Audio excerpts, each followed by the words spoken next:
Guys, welcome back. In the last video we talked about the print function and we learned how print function can take 0 or more objects as arguments. We also learned a little bit about and then set keyword parameters. Now, it's not necessary that you only pass a string or integer or such objects to the print function. We can pass variables as well. Okay, so now let's talk about variables. Variables are used to store the data values. Think of it as a name for your object. To store those data values, you just assign variable a value and then start using it. Assignment is done using the equals sign. For example, this can be read as x is assigned to the value 30. Now once this is done, you can use this in a statement or expression and its value will be substituted.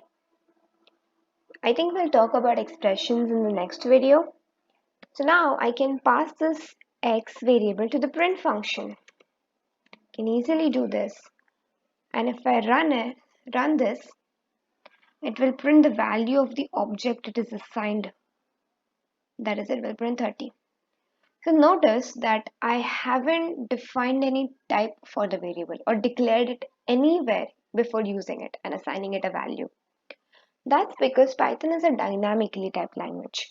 A variable is created the moment you first assign an object to it. Once an object is assigned to a variable, you can refer to that object by that name. Like here, I'm referring to this object by x. But the data, like this 30, is still contained within that object. It is not in my variable. Variable is just a name for that. I think you'll be clear now. For example, I'm assigning an integer object to a variable named m. Okay.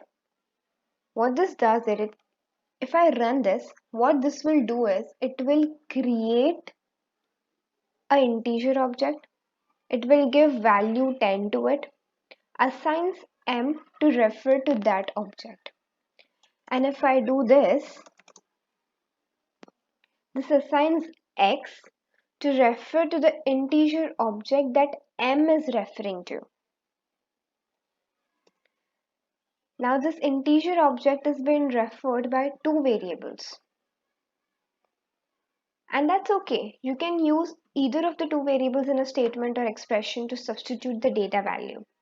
In Python, a variable may be assigned a value of one type and then reassigned the value of a different type because there's no predefined declaration of a variable done here, right?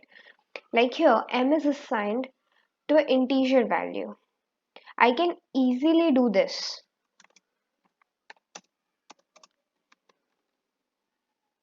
Now a string object is created and m is assigned to refer to this string object. Also, if I reassign x, now there's no variable which refers to the object with value 10. There is no way to access it. When the number of references to an object drops to 0, it is no longer accessible. At that point, its lifetime is over. Eventually, Python reclaims the allocated memory, as in the memory it is allocated based on the type of the object. Because memory allocated to a string object is different, memory allocated to an integer object is different. I think we'll learn about it in the next video only. So what Python does it reclaims it.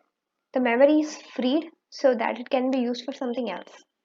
Now in computer lingo, this process is called as garbage collection. Okay, now I would like to talk about variable names. Now here I have used only one letter names, but I would suggest, or should I say, it's a better practice to use verbose variable names or names which makes the purpose of the variable evident. So at the first glance at the code, you should know what type of object and in turn value the variable is referring. Now variable names in Python can be any length and can consist of uppercase as well as lowercase characters. But I will suggest to use all lowercase characters, and in case if your variable has more than one word, I would suggest at least start with a lowercase one. It can also consist of digits and an underscore character. But the restriction here is that although a variable can contain digits, the first character of a variable cannot be a digit. For example, if I do this, it's cool. It's cool with Python, right? It's not giving me any error. It's just printing this value which I have written. But if I do this and I run this, okay, I see it's not cool with Python. Python saying that this is an invalid syntax. It gives me a syntax error. That is, it's not allowed. Okay. Now I can, if I just delete this so that code will run properly. Okay. Now also Python is case sensitive. That means this and this is different. Okay. It's not that the same variable is referring to two different objects. Both are different variables and referring to two different objects. Okay.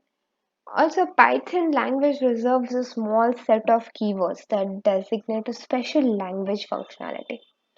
So in simpler words, I should say these keywords have a special meaning. Okay, for example, later we are going to learn about for loops or while loops. This for keyword which we use while using the loop, it has special meaning in Python, so that Python knows that okay, if you're using for here, you are referring to the for loop and you want a loop in your code. But if I use this for as a variable, Python is going to get confused. Okay, again Python is going to give me a syntax error. It's going to tell me that this is invalid, bro, I'm confused. Okay, now you can see this list of keywords easily by using this help function. Okay, you can type this. If you run this, okay, I have to delete this so that it doesn't give me an error. Now if I run this, see, here's the list of the Python keywords, right? You can refer this. Okay guys, I think that's it for this video. We talked about Python variables, object references, and naming convention for Python variables. I think we'll continue in the next one, and I guess we'll talk about expressions and data types. Until then, take care. See you soon. Bye bye.